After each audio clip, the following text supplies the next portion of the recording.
Thursday को equity indices 52 week low touch कर गए और ये लगातार 5वें दिन की लूजिंग स्ट्रीक थी।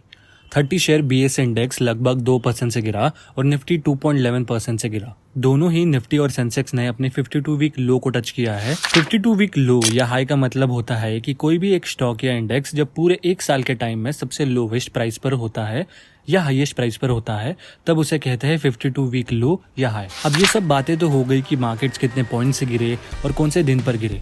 चलिए इसके रीजंस भी जान लेते हैं। सबसे पहला रीजन है रशिया यूक्रेन वॉर, जिसकी वजह से मार्केट्स गिरना स्टार्ट हुई थी 24 फरवरी से और उसके ही वजह से इट लेड टू इन्फ्लेशन हर एक मेजर इकोनॉमिक कंट्री पर।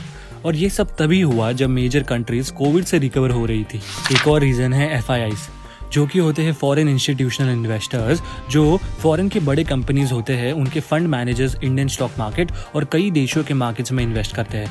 ये बहुत बड़े बल्क अमाउंट में इन्वेस्ट करते हैं, इतनी बड़ी अमाउंट कि वो कोई भी एक स्टॉक को आराम से 10 रुपए से 100-150 रुपए तक ले जा सकते हैं। और अक्टूबर 2021 से ये लोग इंडियन स्टॉक्स बेच रहे हैं, यानी कि जो खरीदे हुए स्टॉक्स थे वो अब पिछले 9 महीने से धीरे धीरे करके सेल कर रहे हैं, जिस वजह से इंडियन स्टॉक मार्केट एक डाउन ट्रेंड में चला गया है।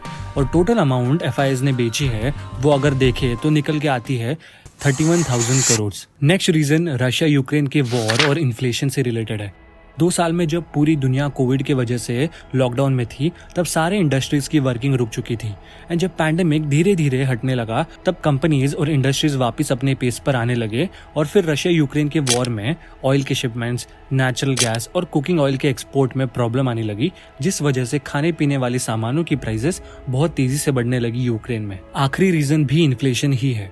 यूएस ने इन्फ्लेशन 1980 से अपने कंट्रोल में रखा था और पोस्ट पैंडेमिक रिकवरी में ये कंट्रोल उनसे छूट गया, जिसकी वजह से फेड ने अपने पॉलिसी रेट्स बढ़ा दी और उसी के चलते RBI ने भी अपने इंपॉर्टेंट पॉलिसी रेट्स 2 साल के गैप के बाद बढ़ाए हैं। अगर हम अच्छे तरीके से देखें तो दुनिया में ऐसे बहुत से अनप्रेसिडेंटेड इवेंट्स हो रहे हैं जिसके चलते मार्केट्स गिर रहे हैं और ये मार्केट्स के लिए आम बात है, क्योंकि जब भी कोई कंट्री एक क्राइसिस से बाहर आती है और इस केस में पूरी दुनिया ही कोविड क्राइसिस से अभी तक निकल नहीं पाई है, तो उसके चलते ये बाकी प्रॉब्लम्स निकल के आना एक इकोनॉमिक पर्सपेक्टिव से डिफिकल्ट तो है, पर टाइम के साथ ये सारी चीज़ें सही भी हो जाएंगी। अगर आपको ये वीडियो यूजफुल और इन्फॉर्मेटिव लगा होगा तो प्लीज़ लाइक करिए और ऐसे वीडियोस देखने के लिए सब्सक्राइब कीजिए।